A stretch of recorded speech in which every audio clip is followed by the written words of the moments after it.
O Brasil ultrapassou nesta quarta-feira, dia 3 de junho, mais de 31 mil óbitos em decorrência do novo coronavírus. Mesmo assim, alguns estados do Brasil já anunciaram medidas de relaxamento do isolamento social. Ou seja, com as atividades retornando, o número de pessoas nas ruas será consideravelmente maior. Hoje, eu converso com um professor, médico sanitarista e ex-ministro da Saúde do governo Dilma entre os anos de 2014 e 2015, Arthur Quioro. Olá, doutor. Obrigada por aceitar conversar com o Brasil de Fato. Para começar, eu gostaria que o senhor pontuasse a questão da fila única no Sistema Único de Saúde. Na sua avaliação, a fila única ela permite que o SUS realize a gestão do cuidado a partir da necessidade de todos os brasileiros?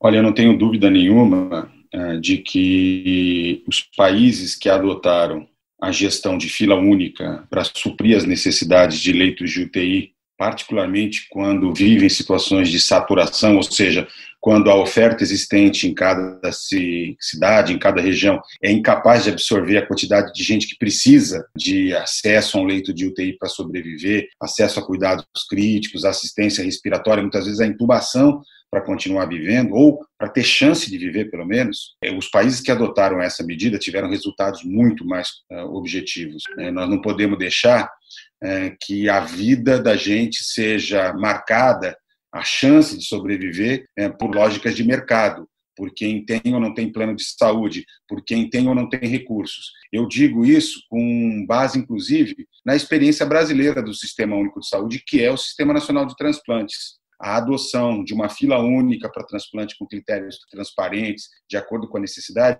permitiu que milhares e milhares de pessoas pudessem ser salvas. Se tivesse operado simplesmente regras de mercado, só os ricos teriam sobrevivido. Então é fundamental, vejam, países como a Espanha, são países capitalistas, fizeram claramente a adoção de estratégias como essa, e as medidas que estão sendo discutidas no Congresso Nacional, inclusive projetos de lei já aprovados, propostos pelo senador Rogério Carvalho, relatado pelo senador Humberto Costa, na Câmara dos Deputados também há ações tramitando nesse sentido, suprem uma lacuna muito importante. É bem verdade que a Lei Orgânica da Saúde já permite, em situações de calamidade, que os gestores façam a requisição dos leitos, mas fazer a requisição por si só não garante a ideia da fila única, que me parece ser a mais democrática, a mais justa, a mais solidária com a população brasileira.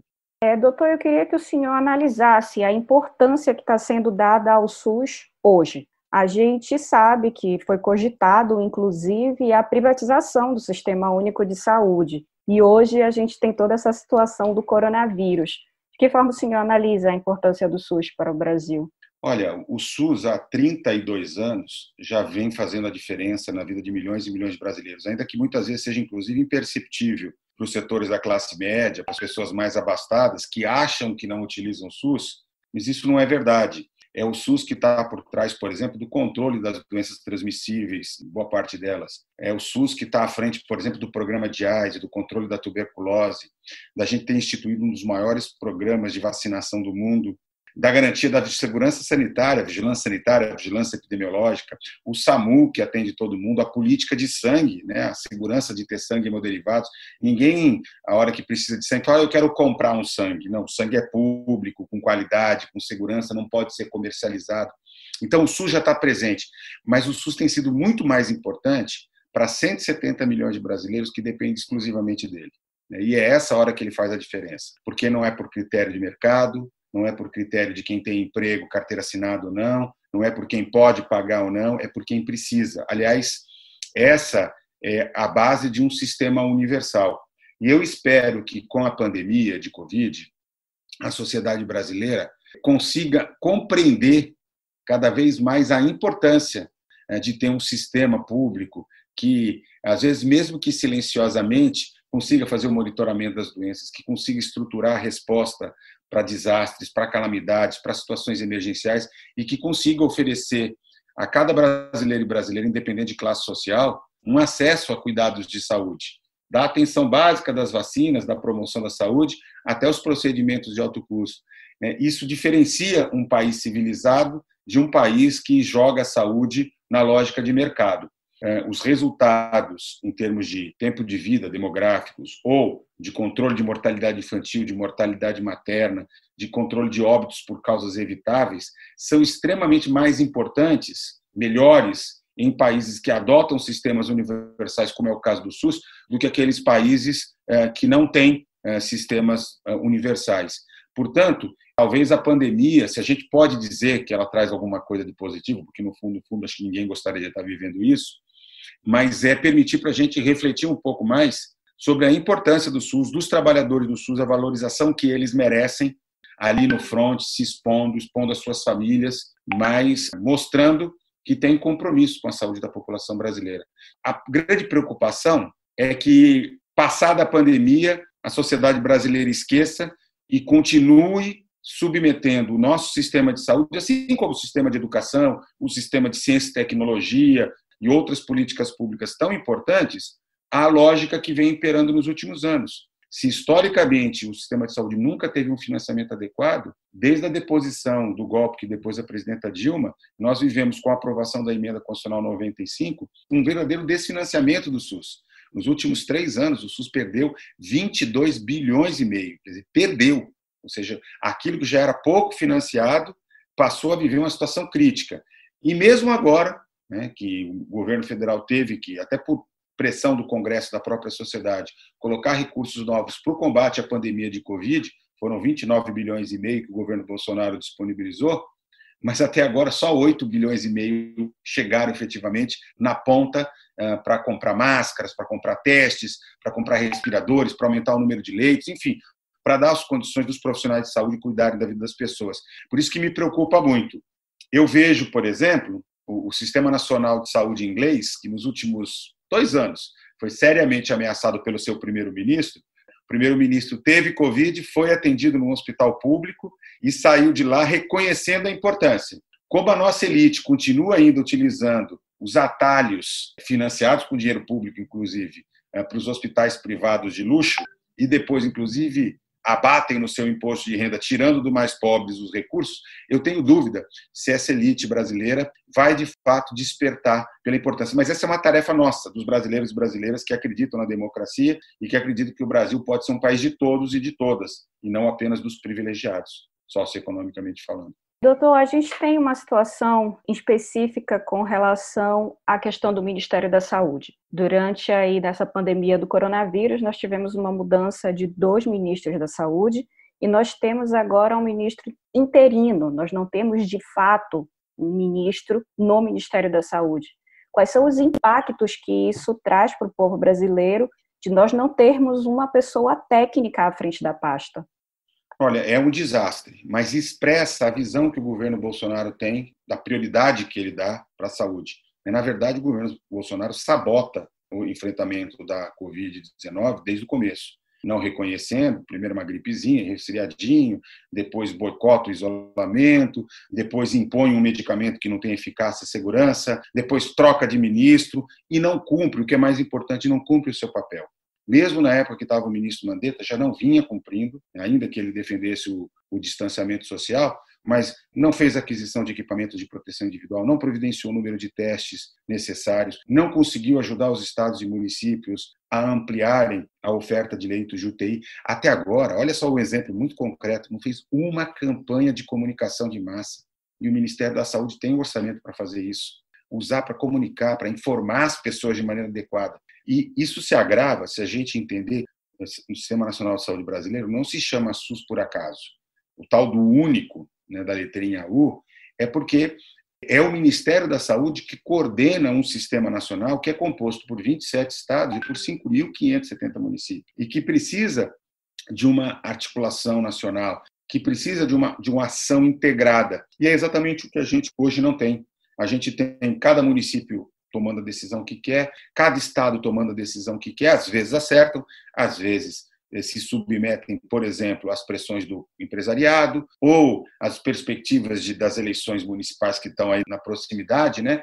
Então eu vejo com muita tristeza e muita preocupação, porque, veja, já seria difícil para qualquer ministro da saúde, qualquer equipe, conduzir a pandemia como está sendo difícil em todo mundo. Agora, numa situação em que troca de ministro toda hora, e se coloca na condução do Ministério gente que não é da área da saúde, não tem nem problema de não ser médico. O problema é que não tem experiência na gestão do Sistema Único de Saúde, não conhece controle de doenças, de enfermidades, não tem nenhuma afinidade, não sabe sequer qual é o papel. Eu tenho visto declarações, por exemplo, do Ministério da Saúde mais recente, dizendo que a aquisição de equipamentos, de ventiladores, de ampliação de leitos de UTI não é papel do Ministério, que eles até estão ajudando os estados e municípios, ou seja, não conseguem ler sequer o que está na Constituição, na Lei Orgânica da Saúde. É um despreparo, mas aí eu compreendo que é um despreparo proposital, porque o Bolsonaro foi trocando, até colocar alguém, né, que bata a continência literalmente para ele, aceite qualquer ordem, ainda que ela não faça sentido nenhum, como foi o caso da cloroquina, mas mais do que isso, deixando bem abertinho as vagas do Ministério da Saúde para ganhar o apoio lá do Centrão, fazendo a velha política que sempre condenou.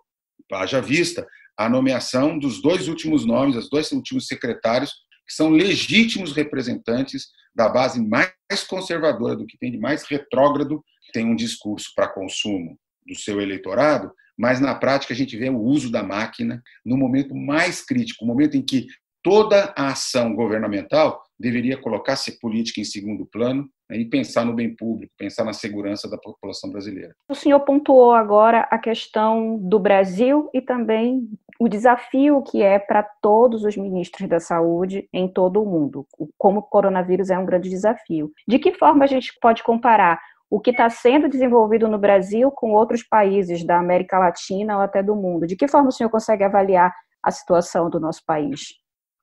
A despeito da gente ter tido quase 45 dias entre a chegada do vírus, né, e o início da pandemia no hemisfério norte, Estados Unidos e mesmo nos países europeus, nós ganhamos essa vantagem, que foi um tempo maior de preparação, nós a desperdiçamos. E eu diria que talvez as principais diferenças em primeiro lugar, não tem país do mundo, pelo menos grande, importante como o Brasil, que tem o presidente da República um inimigo mais perigoso do que o próprio coronavírus. Todos os países buscaram unidade, buscaram coesionar as forças políticas, governamentais, envolver a sociedade, informar adequadamente, conclamar todo mundo para remar no mesmo sentido. Aqui no Brasil, nós vivemos uma crise política que tem como grande epicentro o próprio presidente da República. Então, acho que essa é uma primeira diferença, porque cria uma situação profundamente desafiadora. A segunda diferença, que eu acho assim, muito importante, particularmente quando a gente olha os Estados Unidos e a Europa, é a desigualdade social brasileira. As condições precárias de moradia, a população vulnerável no Brasil transforma a pandemia numa situação de muito mais risco para a população pobre, para a população de pretos, de negros, para a população favelada, para a população que vive em condições muito vulneráveis. Então, acho que isso é muito diferente. E isso exigiria um olhar diferente, uma ação governamental bem qualificada para proteger quem mais precisa. Isso não foi feito. A terceira grande diferença é que nós continuamos gerenciando a pandemia no escuro, porque o Brasil é o país que menos testa. O Brasil só não testa menos hoje do que a Índia e do que o México. Enquanto nós estamos fazendo 4 mil testes para cada milhão de habitantes, os países que estão tendo sucesso no controle da enfermidade estão testando entre 40 e 60 mil. Talvez seja a terceira grande dificuldade que a gente tem, uma incapacidade de saber exatamente onde a gente está.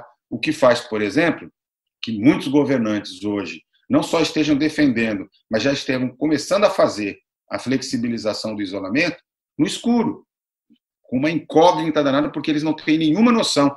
Todos os dados indicam que os casos ainda estão subindo, nós ainda estamos vivendo uma situação progressiva da doença, né, e por desinformação, né, e claro que por pressão também, né, pressão econômica, pressão política, esses governantes começam a fraquejar. E acho que a história vai cobrar para valer o papel de cada um. Teve muita gente falando em nome da ciência, da medicina, né, que atuaria baseado em preceitos seguros, mas na primeira oportunidade, literalmente, jogou as favas, tudo o que dizia, e está mergulhando a nossa sociedade numa aventura que eu considero irresponsável. Doutor, muito obrigada por conversar com o Brasil de Fato. De Belém, do Pará, da Rádio Brasil de Fato, Catarina Barbosa.